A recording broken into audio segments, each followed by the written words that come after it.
අපි යන්නේ යුවින්ගේ මාමගේ වෙඩින් එකට අදාළව නැකත් බාර දෙන්න.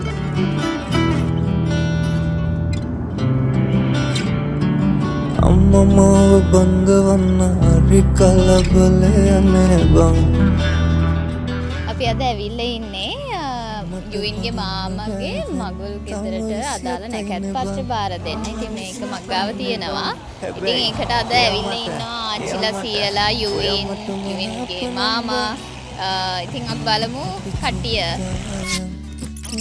මේ ඉන්නේ යුවින්ගේ ලොකු සීයා, අර ඉන්නේ යුවින්ගේ මාමා, අර ඉන්නේ යුවින්ගේ ලොකු ආච්චි, යුවින් බබා නිදී, මේ ඉන්නේ යුවින්ගේ ආච්චි,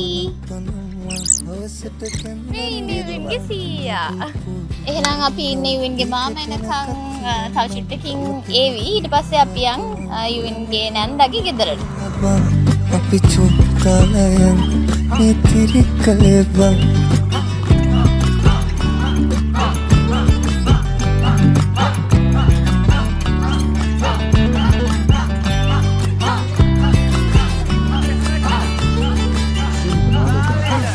බාරි කරන් මම යනවාමයි නුඹ දෙන්නේ නකාටත් නගේ කරවඳින්නට නුඹ එනකන් අද කඩමණ්ඩිය ළඟ මං ඔය මගේ කරේ තියන් මං අපි යමු කොහොමද බං නුඹට තුන්හාලේ මං වෙන කාටත් දෙන්නේ මං හැබැයි එයා මට ඔයමට මනාපනම් බං අපි චුට්ටලයන් ඉතිරි කලේ බං ඔයමට මනාපනම් මං හවසට කැන්දන් යන්නම් අපි චුට්ටලයන් ඉතිරි කලේ බං ඔයමට මනාපනම් මං හවසට කැන්දන් යන්නම් මගුල් කුඩු බනින්නම් දීකට නැකත් කියන්නම් ගමටම කියනවත් මං ඔයමගේ නෝනා කියලා බං අපි චුට්ටලයන්